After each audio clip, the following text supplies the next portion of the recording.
Hey Fred, so I'm going to show you in this video how to fix up the VR sculpted files. So launch Zbrushcore.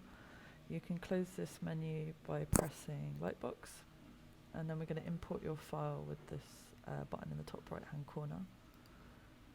You want that bigger, right? Yeah, we just looked at like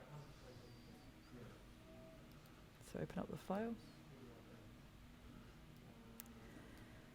If you want to see what's going on inside, make sure you have symmetry switched off. So at the moment I can tell I've got symmetry because there's those two red dots. If I press X, it will switch symmetry on and off.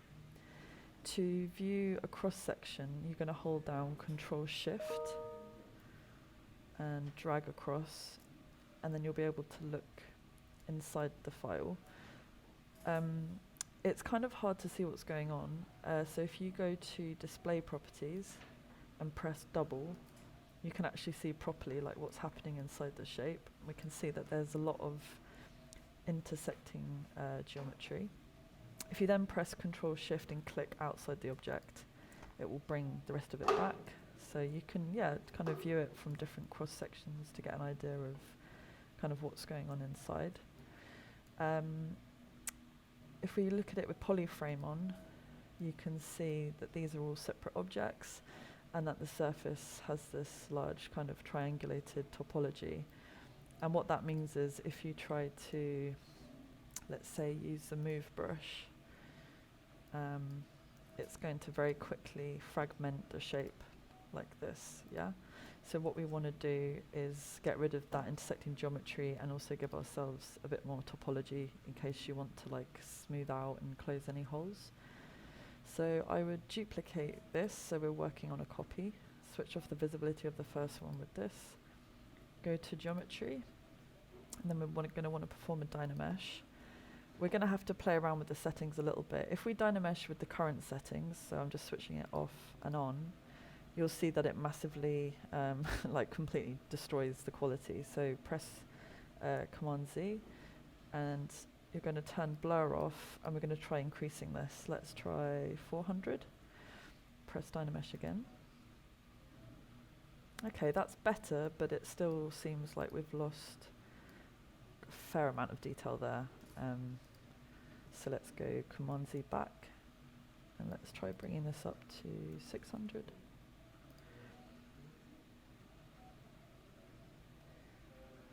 Still not fantastic, so let's try 800.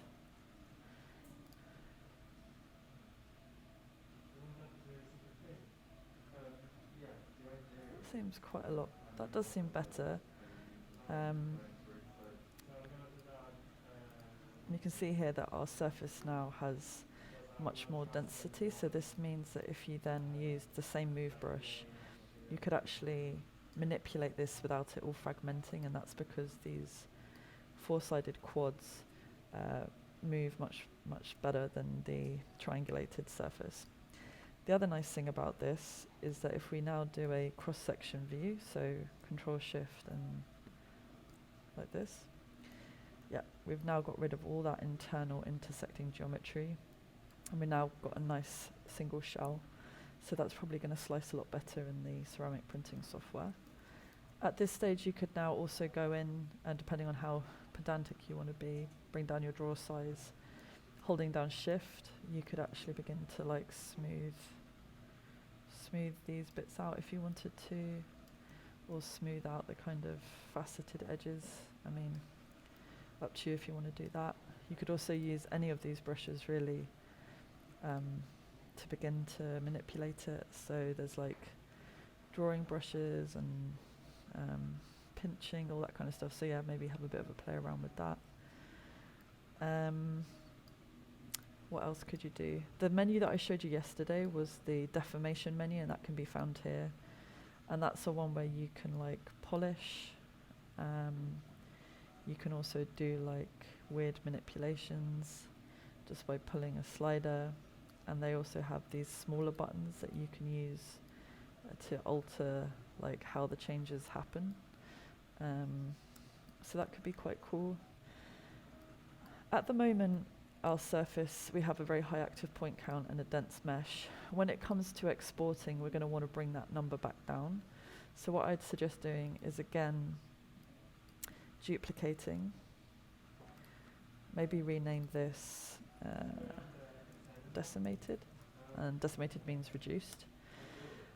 And then you're just going to go to Z plugin. Let's just check the scale first. So actually, no, don't.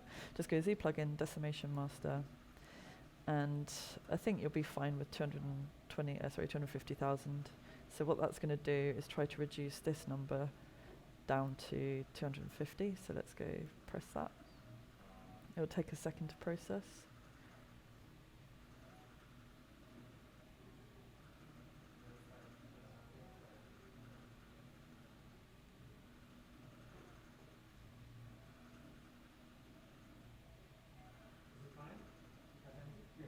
So that number's dropped.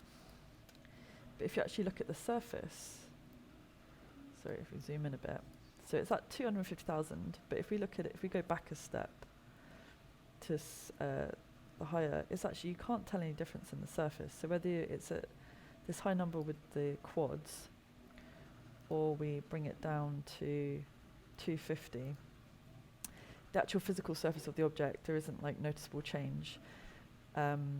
It's basically just reduce the density so that when we export, it's got a smaller file size. So I'm just running that process again to bring it back down to 250.